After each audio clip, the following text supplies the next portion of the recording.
Welcome to the NBA Slate Breakdown. I'm Jason Gilbo. With me is Brent Hyden, taking a look at tonight's 7-game NBA slate. Um, Somewhat appealing slate. It's not bad. We got some injury news. I'll shake things up a little bit. Kyrie Irving going to be out tonight. LaMarcus Aldridge, Marcus Gasol, a couple other questionable tags, but not too bad of a slate here. Yeah, lots to talk about. It really isn't that bad of a slate. There's obviously a couple spots to keep an eye on, and we'll get to like the Memphis Grizzlies game where the injury report will probably take like an hour to figure out. But the rest of the games are pretty intriguing, and there's obviously lots of playoff implications with some tiebreaker games and things like that tonight. Yep.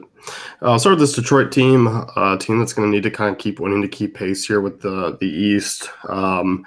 Detroit's been struggling a little bit. We've seen kind of the Drummond Griffin honeymoon phase kind of fizzle out a little bit. Drummond's still expensive. Blake Griffin still at a decent price tag. We've seen Griffin kind of bounce back a little bit over the last two games. Yeah, both those guys are very, very interesting tonight, especially given that Cleveland does not have a center tonight. Like Tristan Thompson is out. Obviously, Kevin Love has been out for a while. Jeff Green is out. They're going to have to play like Larry Nance at center for a bunch of minutes and maybe some Ante Zizic, which is pretty intriguing from like an Andre Drummond perspective. Like he's got a lot of size on Larry Nance Jr. So if you can afford Andre Drummond tonight, like I think he's a great option. There's a couple of guys that I think I'd rather pay up for. And given that like Andre Drummond hasn't had the assist upside recently, that's really kind of hurt. But like it's a great spot for him, and I would be afraid of fading him in like cash games, even though his price is extremely elevated. Yeah, I definitely don't mind him here. Like you said, the price is kind of the only thing that knocks him down a little bit, and the fact that as you mentioned, the steals or the assists really haven't been there. But if he's a guy who can rack up some blocks and steals and get those defensive stats, then obviously I think that'll make up for it. We know the minutes are going to be there. As far as Blake Griffin goes, I don't mind him. Like if you're grabbing one of the guys here, like a little bit cheaper, we've seen Cleveland still struggle against power forwards over the last 10 games. They're ranked 23rd defensive efficiency. With Thompson out, I know Nance is still a decent rebounder, but hurts a little bit in terms of at the rim. So I don't mind Griffin here. Yeah, he's in a great spot, and that price is still really fair. I mean, he's $7,900 on DraftKings, and he is $8K on FanDuel. Like, this is a guy who, at times, we've said he doesn't have a bunch of upside, and then he's come out and proved us wrong every single time. Every time we've said that, so I definitely wouldn't say not to use him in tournaments, but he is a great cash game option just because outside of the stretch of 2 or 3 games, 4 games where he really, really struggled. Detroit was also just getting destroyed in those games, but now that they're keeping games a little bit closer, he's actually performing pretty well, and he has over 40 fantasy points in back-to-back games. So, and he fell one assist shy of a triple-double against the Magic. So, as long as Detroit stays in this game, you can definitely get some Blake Griffin exposure. And then there's a couple other guys that I'm a little bit interested from the Detroit side of this game. And Reggie Bullock made it into my GPP article. I think this is a great spot for him against a Cleveland team that's really struggled against small forwards this season. They also really struggle against spot-up shooters, and that's something that Bullock has been doing a lot recently. And I got into some more of his shot profile, which really, really benefits him tonight. So I'll make sure I'll leave that part out so people go click and read the article. But he's a guy that I think has a lot of upside at his price tonight. Yeah, I don't mind him. I mean, the shot attempts have been, crazy high of late. 14, 21, 14 over his last 3 games. The minutes have been bounced back. Usage rate has been decent. I don't like a ton of the other options here. We've seen Ish Smith kind of fizzle out. We've seen Dwight Bikes play a little bit more of late. He's getting about 20 minutes over the last 5 games. And given the fact that he's played well and we've seen Smith kind of struggle of late, like the Smith train has kind of been done. Yeah, the peripherals have kind of been there for Smith. Obviously, the rebounding has been a little bit down, and his shots haven't been falling. His price is really, really plummeted, especially over on DraftKings, where he's like 5,100. And I don't necessarily mind some tournament exposure on DraftKings. On FanDuel over at 5,900, though, I'm definitely off there. Anyone else from Detroit here? No. Cleveland side things, we mentioned the Tristan Thompson news. You're likely going to see Larry Nance pick up a majority of the minutes at the 5. Given his price is still relatively similar, and now that he's going to get a little bit of a minutes increase, Sign me up for some Larry Nance here. I'm not afraid of the matchup. Yeah, the matchup's not terrible. I mean, obviously you're probably a little bit concerned about foul trouble. That's something that he's actually kind of struggled with since being in Cleveland. Like, I mean, you look at 3 of his last 4 games, and he has 4 fouls, and he's still playing very limited minutes in those games.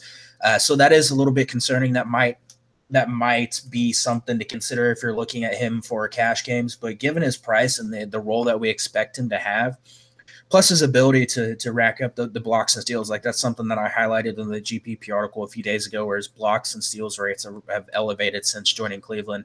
That definitely helps boost his floor. So again, foul trouble, a little bit of concern, especially trying to guard Drummond and Blake Griffin down low, but really, really tough to ignore the fact that he's going to eat up a ton of minutes tonight. Yeah. And then we just look at like LeBron James, like, you know, you're going to get 40 minutes out of him, triple double upside. Like, yep. What else do we need to say about LeBron? Like, you can pay up for him. I mean, what? He's got a 50, 55 fantasy point floor, can reach that 60 if you want it. Obviously expensive, but I mean, I think he's the guy I'd be paying up for if I am going that high. Yeah, I mean, I think I went back and looked, and he hasn't been under 50 fantasy points since like February 6th, so a month ago. If you want to roll him out, especially on DraftKings, he's like 11-7 on DraftKings. He's 12-5 over on FanDuel, so it's a little tougher to get him in there, but you definitely can't go wrong with LeBron James. And then obviously there's going to be a couple other guys that you can look at from the Cleveland side of this game, given that, you know, they're going to have to play LeBron a bunch of minutes and Larry Nance a bunch of minutes, and their rotation is shortened because no Tristan Thompson and no Jeff Green. And that's going to open up things for like George Hill. That's going to open up things for Rodney Hood and J.R. Smith and Chetty Osman and whatnot. And you can probably look at any of those guys if you really, really want to. I think George Hill is probably the most intriguing. Detroit has really kind of struggled against spot up shooters at times this season. They've also struggled to defend the 3-point line.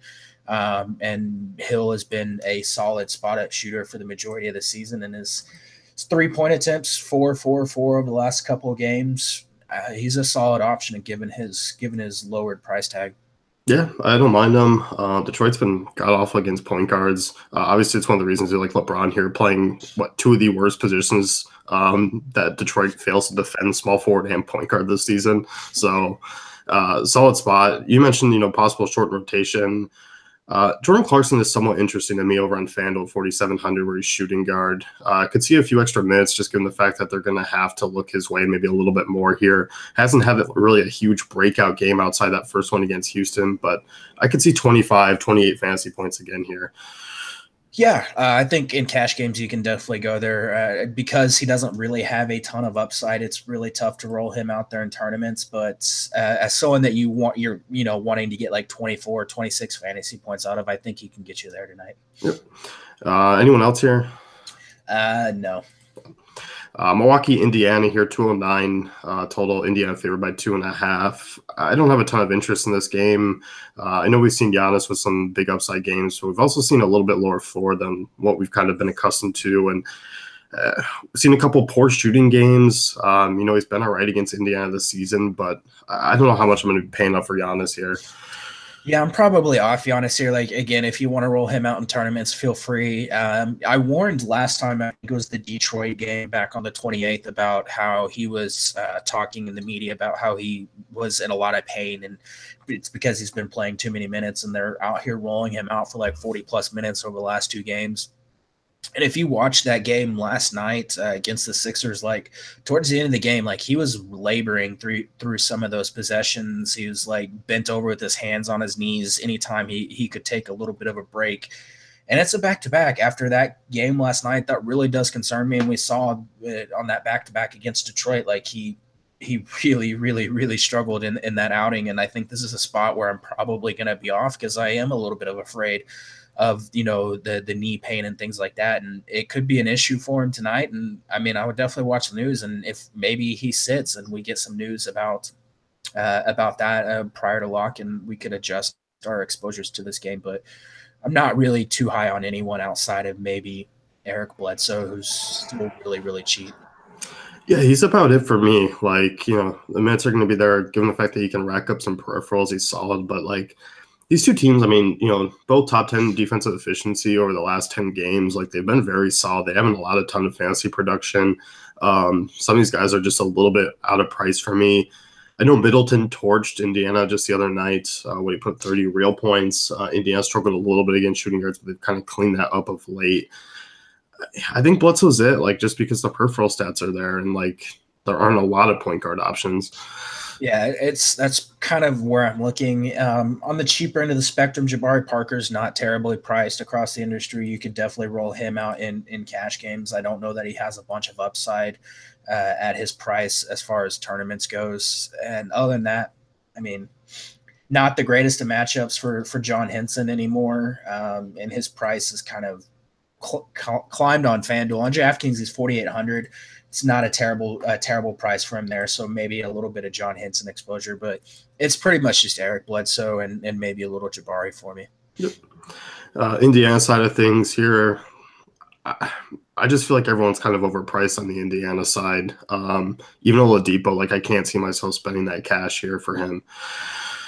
He's a guy, especially on DraftKings, where he's a little bit cheaper. Like you could definitely feel comfortable just plugging him into your cash lineups and getting like 40, 45 fantasy points out of him. But other than Oladipo, like Bogdanovich is a little bit interesting in all formats. He's been really solid of late. Shot attempts he's last 3 games he has, or 3 of the last 4 games he has double-digit shot attempts. Over 30 fantasy points in 2 of those games. He's definitely the guy that I would have the most exposure to if I was getting some Indiana exposure. Other than him, maybe a little Corey Joseph as like a cheap tournament option, but this game really doesn't have a ton of appeal for me. I'm still a little irritated by Corey Joseph's game against Atlanta from a few games ago.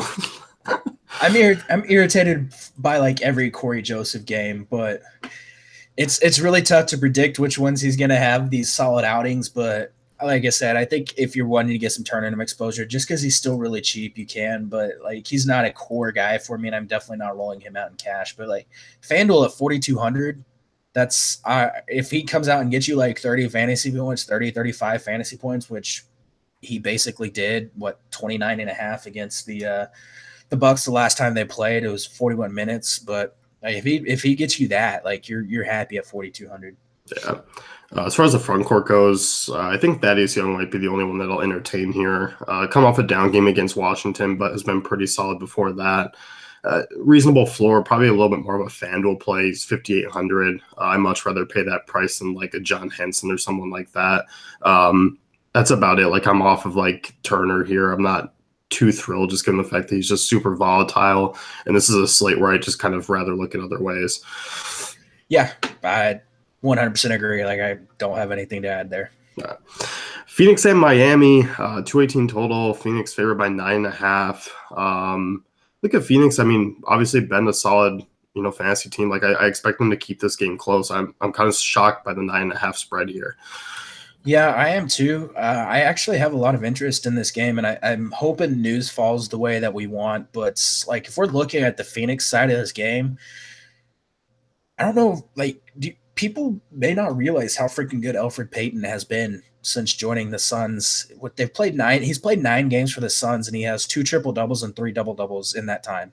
So 5 out of the 9 games, he's had a double-double or triple-double. Like, it's not a terrible matchup. Like, Miami over the last 10 games is 23rd in defensive efficiency against point guards. Like, I know Hassan Whiteside is like a scary shot blocker, but like, they're not a great rim protection team. Like, I think this is a spot where like Elfrid Payton could really, really go overlooked, and 7,200 for a guy that has 50 plus fantasy point upside. Like, give me that all day long. Like, I really like the spot for Elfrid Payton. And then Devin Booker obviously struggled against Atlanta. Like, unfortunately, that happened because he was like pretty low owned for a 2-game slate yesterday afternoon on DraftKings. He was like 50% owned, and I'm like, man, what are the other 50% of you guys doing? And he sucked. But like, I think this is a great bounce back spot for him. It's a matchup where like he put up 30 points against this Miami team last time they played. Like, I think your exposure to Phoenix starts and ends with those 2 guys. Yeah, and you look like Peyton has played well, against Miami this year. Obviously, those games were with Orlando, but I mean, he's playing more. We know the minutes are going to be there. They have been since coming into Phoenix. His price, like 7,100 on FanDuel, is a lock for me here in this spot. As you mentioned, Miami struggled a little bit against point guards of late. Going back to the well with Booker, like I'm more than okay going that way. Tyson Chandler, I don't know. I kind of expect him to sit tonight. Yeah, I don't think he's going to play. I mean, history has told us he's going to rest on the second half of back-to-back, and he played last night or yesterday after being doubtful the night before. I'm just like 2 minutes and 25 seconds. So like, yeah, I'm not going. I'm definitely not going there, and like I just don't really want anything with anything to do with like Alex Len trying to defend Hassan Whiteside down low. Like that's just foul trouble waiting to happen. You have any interest in the wings here, like TJ Warren or Josh Jackson? Not really. Not at their prices. Like Warren, I guess, because his price is actually down compared to what it was the past couple games. I guess if you wanted to get some exposure there, that's fine. But like I said, it's pretty much Alfred and Devin Booker, and I'm not really looking to get too much exposure to the rest of the Phoenix side of this game. Yep. Miami side of things here, Tyler Johnson, Wayne Ellington, Bam Adebayo is still questionable for next game. We actually have news on that. Bam is going to play. Tyler Johnson went through shoot around and is questionable, and Wayne Ellington is unlikely to play. There you go. Dragic just annoys me this year. This is a spot where I don't mind using him, but this is a spot where I also see he gets off to a hot start, puts like 15 fantasy points in the first like 5 minutes, and then finishes with like 32. You buried the lead. Revenge game for Goran. How much? But revenge game at home. If this game was in Phoenix, I'd be a little bit more intrigued. This game is still against the Suns, and he hates this team. Like he felt completely betrayed by this team. Like I don't care. I don't care if it was like 10K. Like I would still be using him tonight. Like I don't know what his ownership is going to be, but he made it in the tournament article. Like I just don't give a damn. Like he's a lock for my lineups tonight. Like 7,800 against the second worst point guard defense in the NBA. Just give me all of the Goran Dragic tonight. Like just lock him in. Like if you're building like 5 lineups, I would maybe fade him in one. I would never say to like have 100% exposure to a guy in like 150 lineups, but I'm going to be way overweight compared to what the field is going to be on Goran Dragic. Like I just don't care about the volatility. Like I'm just all in. Like, I mean, he doesn't have like a horrible volatility. Like he's still a reasonable floor.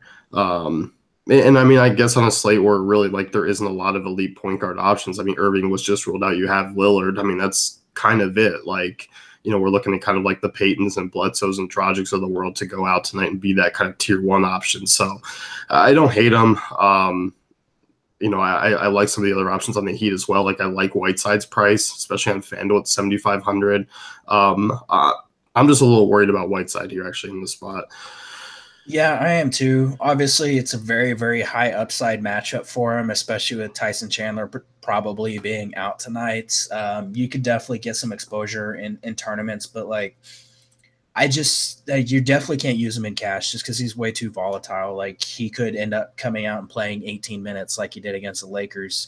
And with Bam Adebayo being back, like that raises the chances of him like playing limited minutes by a significant amount. So I actually think Adebayo is an interesting value option here at 3,900. Like we're going to get to another guy who I think is a really solid value option later on in the podcast, but Adebayo at his price against a Phoenix team that has really struggled down low, like he's a guy that I might have as a value pivot from some of the chalk guys that we're going to get to later.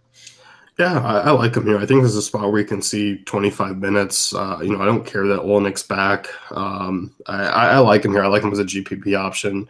Like you said, like Whiteside's intriguing at his price, but there's some games where I see of his and he just looks not interested, and then he gets hooked. Yeah, and like against a team like Alex Len is not like a true like big man. So against a team that doesn't have like a big bodied center, like you're raising the odds of him getting getting benched even more. So, like I said, tournaments maybe sprinkle in some exposure, but if you're looking in cash games or something like that, I would definitely look elsewhere. And you mentioned Olynyk. Like, I don't necessarily mind Olynyk and James Johnson at their current prices. Like, they're both pretty cheap. Both have plenty of upside in this matchup. So there are a couple other guys that you could look at from that Miami front court. Any interest in like Dwayne Wade here? Still seeing right around 25 minutes off the bench, 30% usage rate. I know he struggled against Detroit. Like he's still below 5K on FanDuel. Yeah, he's still a very fair price, even over on DraftKings at 5,400. Like you can definitely look at him. He has plenty of upside, especially given this matchup against a bad Phoenix defense. So I definitely would not say no to getting some exposure to Wade here, like in pretty much in all formats. Yeah. And then Josh Richardson, of course, I don't mind. A solid matchup for him. Continues to be a safe cash game option. The minutes continue to be, 35 to 38 minutes per game. About 30 fantasy point floor here, too. Yes, basically, you mentioned like a safe cash game play. Probably not someone that you're really looking at in tournaments just because like that mid 6K price tag. Like I don't see him coming out and getting you like 38, 40 fantasy points, which is kind of what you're going to be looking for from him at that price. And what's on the Miami side? No, I think that pretty much covered all of them. Boston, Chicago here. Boston by 7.5, 211 total. Just got the news that Irving is out tonight. Let's start there real quick. Obviously, a lot of people are going to gravitate towards Marcus Smart. You were kind of diving into some Marcus Smart games with Irving out this year, and as always, as you may if you haven't watched Marcus Smart, his game is not too pretty, and neither are his games. No, they're really not. Like he had a really good game against Toronto, and again, we're only talking about a 3-game sample size. He put up like 37 fantasy points against Toronto when Kyrie Irving was out, and then one of them was against Chicago, and the other one I think was Philly, and he basically just had like 19 fantasy points and like 27 fantasy points. So nothing too great to write home about, but like he's going to be a very, very chalky option, especially in cash games. So fading him in cash is probably a scary proposition. And given the fact that you expect them to play 30, 32 minutes against this terrible, terrible Chicago team, like I don't hate it for cash purposes, but like there is a clear path to Marcus Smart just being a complete bust tonight. So fading him in tournaments is definitely a solid option. Yeah, I think, when you look like Rozier's been the more consistent option. The minutes are going to be there, expecting to play probably pretty close to 30 minutes tonight. Could see him kind of being right around that 28 range. So you're not getting like a huge minutes difference between the two. Given the fact that the price is a little bit, similar, you got Rozier, who's just a far better scorer than Smart as well.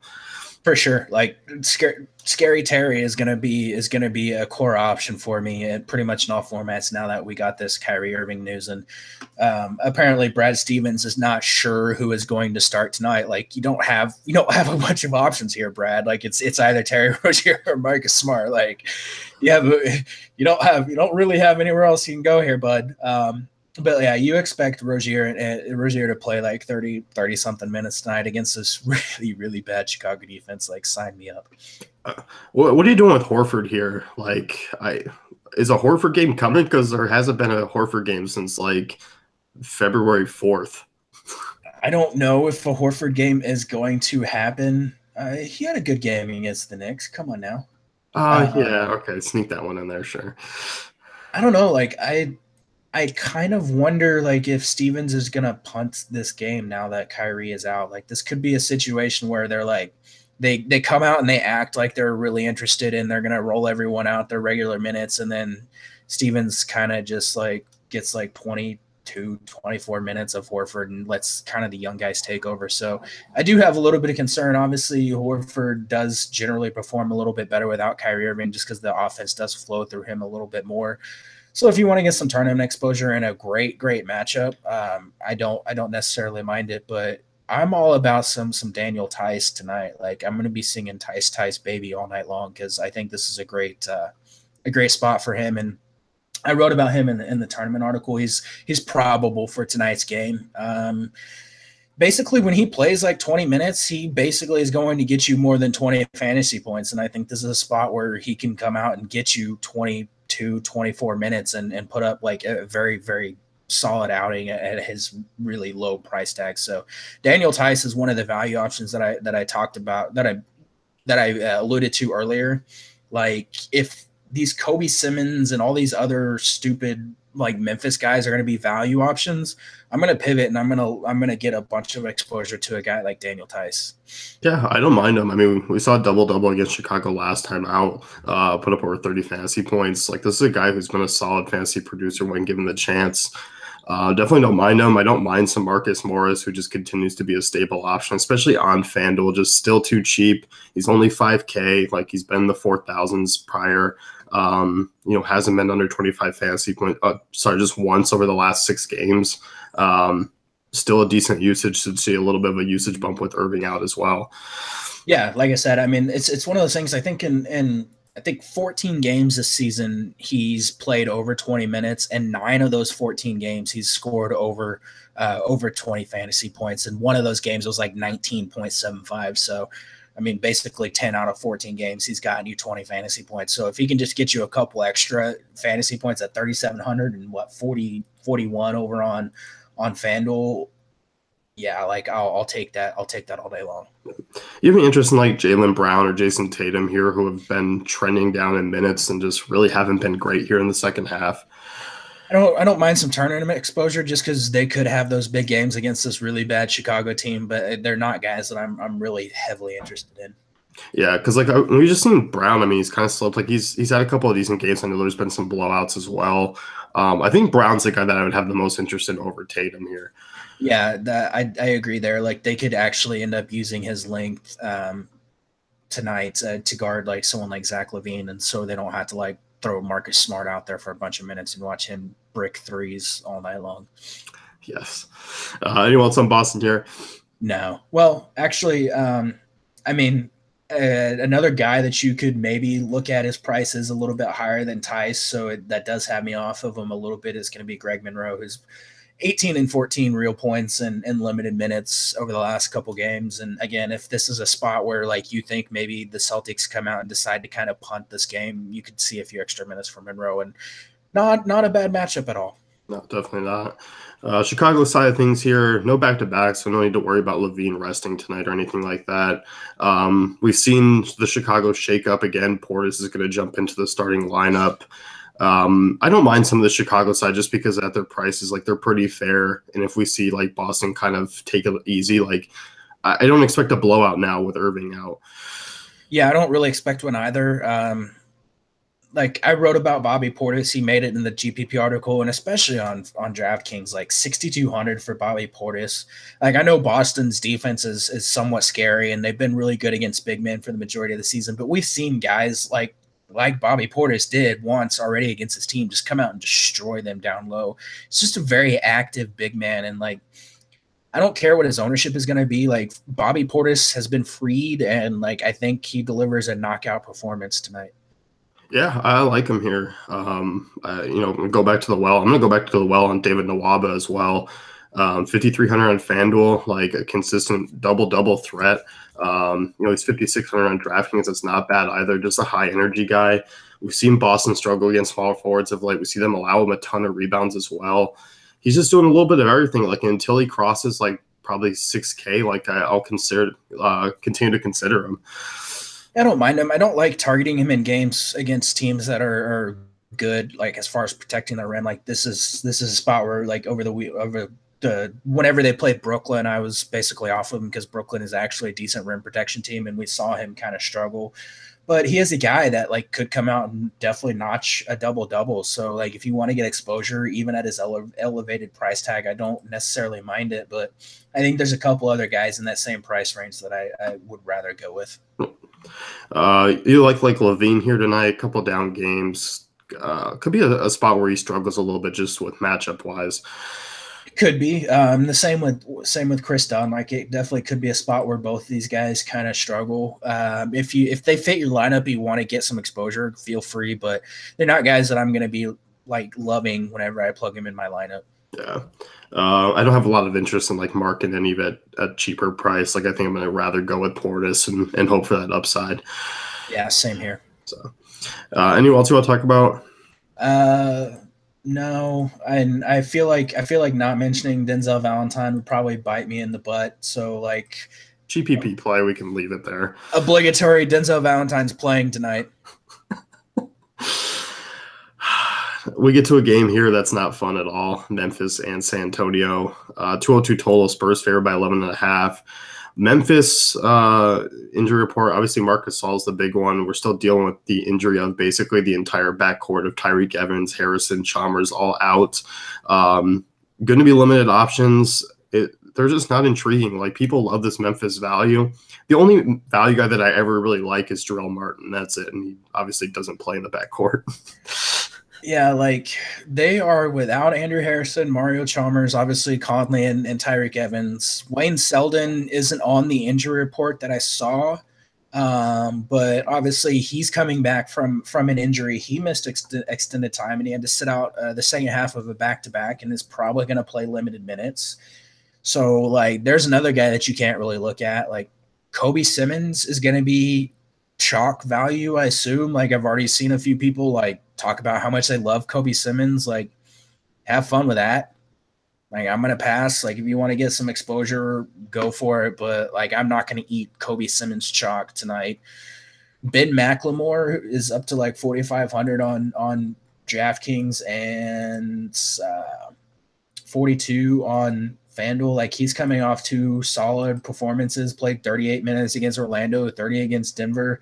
He's probably going to be another chalk option. Like, if you want to get exposure, I guess feel free. But again, like, I'm not going to lock in these chalk options. Like, in cash games, go for it. GPPs, like, I'm definitely recommending a fade because, like, there is a clear path to all these guys just completely busting tonight. Like, I just don't have interest in any of this Memphis game except for maybe like Marc Gasol, and you mentioned like Jarrell Martin and those guys. Like, they're a little bit interesting, but their prices are up there where, like, I don't know that I really want to lock them in at their elevated prices. Yeah, like JaMychal Green's been a guy I've been using because he's been solid, but like I don't want to pay his price. You mentioned Marc Gasol. Like, I have a little bit of interest, but it's not crazy high. Like, it's still a spot where I don't know if we see the upside. Like, I kind of look at some other guys in that center range. I mean, on DraftKings, I like Randall. I think he's interesting. I think Vucevic is interesting, and like paying up for like a Griffin or even a Gobert is also more intriguing for me over Gasol. So, yeah, I just don't have a lot of interest here. Yeah, I don't either. And like, I know that's kind of taking a cheap way out, but like this game could very end up being like 89 to freaking 88 or something, and none of these guys score more than like 20 fantasy points, and you're just at the end of the night, you're like, why did I even feel obligated to play any of these people? And that's a generous scoreline. It really is. Like, I think it opened at like 199. I'm probably taking the under on that one. Yeah, like Memphis could very well struggle to get to 80 points tonight. Yeah, they very well could. Spurs side things, LaMarcus Aldridge still questionable. Everyone else is healthy. I mean, obviously outside of Kawhi Leonard, still working his way back. But if Aldridge plays, like I don't like the Spurs. If Aldridge sits, then I don't mind some options. Yeah, it all really depends on Aldridge, and he was going through shoot around. So, like, generally when a player goes through shoot around, they're in a good condition to play unless something flares up. So it probably means that he's going to suit up, and which means like Pau Gasol at his elevated price tag it's probably not someone you're too terribly excited about playing. Obviously, it is a brother on brother revenge game for Gasol. So if you want to ride the narrative street, go for it.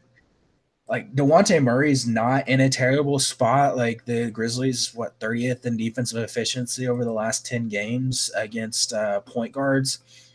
Really, really, really let me down last game against the Lakers. I don't really want to talk about that one, but you could definitely get some exposure there too. Yeah, I don't mind him. He's 6,400 DK. I don't think I'm going to be paying 7,700 on FanDuel for him, though. You mean FanDuel jacked his price up again? Yeah, I mean, I love Murray. Like, don't get me wrong. I just 7,700. I'm not paying that. Yeah, I don't know that I would go there either. But yeah, DK, I don't mind. Rudy Gay's still really cheap. Like, he's 4,400. I still think even with Aldridge back on FanDuel, he's viable. FanDuel, yes. DraftKings, 5,800, no. Yeah. Let's move on from this one. Please. Nothing else. Orlando, Utah. I don't mind here. 205 total. Utah's favored by 10. Utah obviously playing awesome basketball. Orlando side of things here, like I don't mind this game. Like I think it might maybe more the Orlando side might go a little bit overlooked here.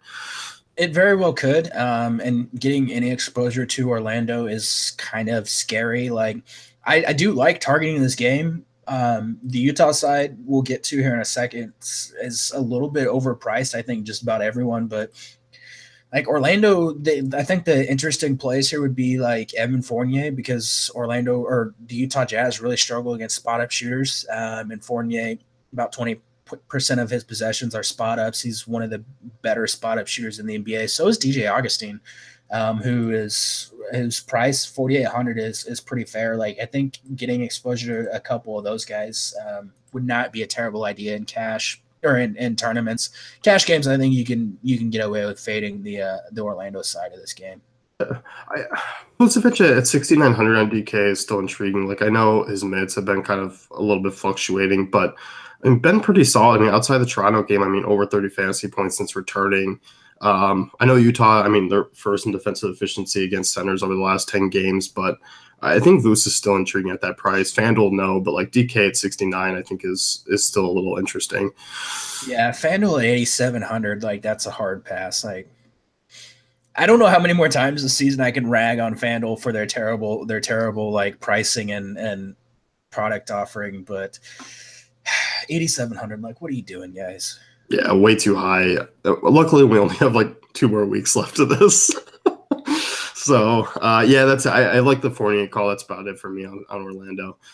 Yeah, I mean, they are actually like Orlando, what last 2 wins over the Pistons and Grizzlies, they're averaging like 111 points. So, like if they're going to have a chance tonight, they're going to need to get big games from a couple of those guys. So, Fournier is fine. Aaron Gordon is really, really cheap on FanDuel, 7,300 and 7K on DraftKings. I like them in GPPs. Yeah, I wouldn't be afraid of getting some exposure there. But yeah, that's probably it. Utah side things, like you mentioned, like some of these guys are a little bit kind of overpriced, just a shade. But I kind of like that they are, like in hopes that it lowers their ownership tonight, because obviously this is a great spot. You got Utah who's implied for 109 total. Gobert has been playing out of his mind the last few games. Like I like the matchup for him. I mean, he scored 110 FanDuel points over his last 2 games. Yeah, over his last, so basically he's been back from his injury for 19 games. Over that 19 game stretch, he's averaging 14.7 points, 10.8 rebounds, and 2.4 blocks per game. Like some pretty impressive numbers. He has double doubles in 11 of those games. And we know the Orlando Magic, now that Vucevic is back, is really, really bad against opposing centers. If you can afford him at 8,300, I think he's definitely a great way to get exposure to the Utah side of this game. Like he would be a cash game core option and still has plenty of upside in tournaments. Yep. As far as like Donovan Mitchell here, decent cash game guy. I'm probably going to be looking elsewhere in GPPs though. Yeah, I agree. Just given his price, he's up to 8,100. I mean, we're talking about a guy who's only 2 of his last 4 games are the only games where he's hit like 40 fantasy points. It's like 5 of the last 10. So like again, I don't necessarily mind it in cash games, but tournaments, I just don't see a ton of upside at that price. Yeah, I don't mind Ricky Rubio here. Played 33 minutes. He's played 30 minutes in back-to-back games. Took 16 shots. Obviously, he didn't hit well, but he had the 4 steals. Decent matchup here against Orlando. What's his price on DraftKings? He's 6,500 on DraftKings, which is a very, very good price. FanDuel, again, just maybe a touch overpriced, but I don't necessarily mind going there. Yeah, I think it's weird to say. Like, I think I slightly prefer Rubio just on a points per dollar standpoint. Yeah. And like, if you're looking like on FanDuel, obviously, since you have to use 2-point guards, like if you don't pay up for Damian Lillard and you're looking in that mid-range, like you have like Lonzo and Dragic and Rubio and Elfrid in there. Like I think maybe Rubio is probably one of the better cash game options out of that like group. Yep. Outside of that, Derek Favors is still viable to me. I know he's kind of cooled off a little bit, but I don't mind the spot here for him. Decent cash game guy too. Yeah, like he has kind of cooled off a little bit, but he's still a guy that's coming out and getting you like outside of the Houston game, like 25 fantasy points a night. So like he's a consistent guy that you can feel comfortable locking in your cash lineups. Yeah. Joe Ingles, I missed the Joe Ingles run, and I don't think it's going to really start at his price here. Like I'm not too intrigued paying 6K for Joe Ingles. No, I'm not really either. Like I think I would rather like maybe Jay Crowder, who's a touch cheaper. Like I think that would be where I would get exposure, like at that small forward power forward position tonight. Yep. Portland and LA, 224 total. Portland by two. Good late night hammer game here. We'll start with the Portland side. Starts with Damian Lillard. Continues to play out his mind. Struggled a little bit against OKC. Only shot 28%, but outside of that, I mean, just been phenomenal. 45 fantasy points earlier against the Lakers. He missed the second game. Lillard's a guy you can build around without completely paying all the way up. Yeah, he made it in my tournament article, and I actually was basically like, you might as well just get used to saying him in this tournament article, like pretty much every slate, because he's just been so freaking good lately, and he's taking over everything for this team, and no one freaking uses him. Like the past two slates, he's been like 16, 17% owned on like in good matchups. Like I know OKC wasn't a great matchup, but like 17% owned for Damian Lillard, who's out here dropping like 50 and 60 fantasy points on the regulars, is kind of absurd. And against a Lakers team that really not that great defending point guards, and opponents are shooting like opposing point guards are shooting like 46, 47% against them this season. So like I expect Lillard to not shoot 28% from the floor again. And like he was kind of overshadowed by McCollum in that last game, but I think this is a great spot for Lillard, and I'm 100% going back to that well. Yeah, I am too. As far as other Portland options go, I don't mind McCollum. I'm not expecting the big 50 fantasy point game. I just think he's kind of going to hover around 30, 35 fantasy points here. But like he's another one, decent cash game guy. But for once, like I'm not thrilled with the shooting guard position. Usually it's the spot that I'm really attracted to. But I think I'm kind of paying down here. Yeah, I'm in the same boat, and especially like on DraftKings, he's like 7,700. What is he on FanDuel? 74. Like he was like 60 something hundred just a couple days ago, and 6,700 a couple days ago. Like I don't know that I want to go there with that elevated price tag in a matchup that's not really that great for McCollum tonight. Front court here. We've seen Nurkic kind of take a back seat. Like he's only played 18, 19 minutes over the last two games. Obviously struggled against guys like Adams and Towns, kind of as you expected. I could kind of see him struggling here again. Yeah, because the Lakers tend to go small a lot, like with Julius Randle at the five. Like I don't necessarily see Nurkic playing a bunch of minutes, and that's going to open things up for a couple of these value big men, and like Ed Davis and Zach Collins, who's coming off a career game against the Thunder, played 28 minutes, 23 fantasy points. Like not massive production, but he's still a solid value guy and a decently better matchup than the Oklahoma City Thunder. So I think if I'm getting any exposure to like the front court, it's going to be the Ed Davises and Zach Collins. I'm not going to chase the use of, not going to try to get a use of Nurkic game tonight. Outside of that, like I don't have a lot of interest in like Mo Harkless if he plays or like Aminu here. There's just too many other options. Yeah, Evan Turner's still pretty cheap, and if Harkless does say, you could expect him to come out and play like 30 plus minutes. So I don't necessarily mind that. Like he had a decent game against OKC whenever he got the start. So you could go there if we get news that Harkless is out. Yep. Anyone else? Nah. Lakers side of things here, Brandon Ingram is the guy that we got to keep an eye on, questionable for tonight's game. We saw Kyle Kuzma jump in and get the start. Played 33 minutes. Still didn't shoot particularly well. I think we've seen kind of the rookie wall for Kuzma here. Yeah, he still had a solid game, though. I mean, when 11 points, 8 rebounds, a couple steals, got like 26, 27 fantasy points. So if Ingram is out, like Kuzma's price isn't up to a point where you really necessarily worry about him paying off that salary. Like if he gets you 26 fantasy points at 5,600 or whatever, like it's not terrible. So he's a guy you could look at.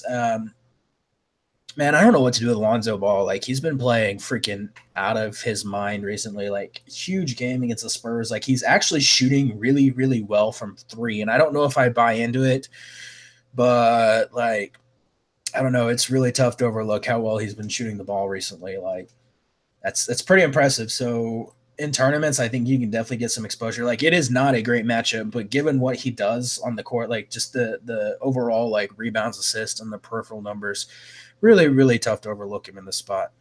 Yeah, I think like the price is pretty fair. I think if he was any more higher in price, I'd be a little bit off of him. But I think 7,300 is still reasonable on both sites. Um, yeah, production's been there. Like I don't mind it. Like you said, it's kind of a bad matchup. Like we've seen Portland kind of limit peripheral stats. Like Lillard's not a guy who I expect to kind of fork over like 5 steals to Ball tonight, but I don't mind him. I think Randall's the guy that I'm most attracted to in this range here. We've seen Portland, like you said, I mean, Nurkic has been off the floor more than like half these games now, or sorry, half of kind of the games that they've been playing of late. Middle of the road, they're 20th in defensive efficiency against them over the last 10 games. Randall's just been too good to kind of pass up. I know he's a little bit higher in price. I know the upside's a little bit iffy for a guy who's like 7,500, but very attractive matchup here. Yeah, like I don't know, like I can't really say anything else about Randall. Like just look at his game logs since basically moving into the starting lineup. Like he has 2 bad games, one against New Orleans and one against OKC, and then he's basically just a lock for like 38, 40 fantasy points. 7,500, give me that all day long. And he has plenty of upside. Like we saw him notch a triple-double, a couple double-doubles. Just keep on plugging Randall in. Like he's so freaking good. Like yeah, I don't know what took the Lakers so long to get him more minutes or why they weren't giving him more minutes, but he looks motivated and he's playing out of his mind. So, and he's getting to the line. Like, he got to the line 20 times over the last 2 games after like getting the line like a total of 20 times the previous like 8 games. So, like, if he's going to continue to get to the line and hit those free throws, like that just raises his floor even more. Contavious Caldwell-Pope, with Hard out, like I don't think there's the game where like he only sees 28 minutes because they give Hart 33. Like with Hard out, I expect KCP to just continue to see monster minutes. He's averaging 36 over his last 5, averaging a fantasy point per minute in that span. Decent price tag on DraftKings, like he's only 5,900, 64 on FanDuel. Should obviously be needed to defend McCollum. I don't mind him here. Yeah, he's really broken out recently. But I'm sorry. Okay. Go ahead.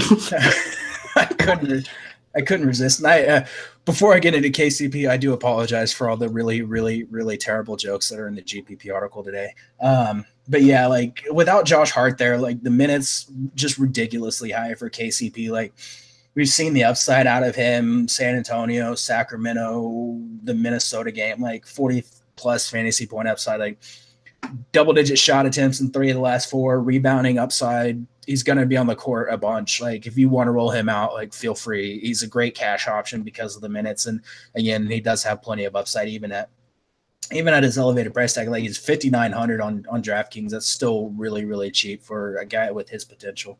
If Ingram plays tonight, you have any interest? Sure.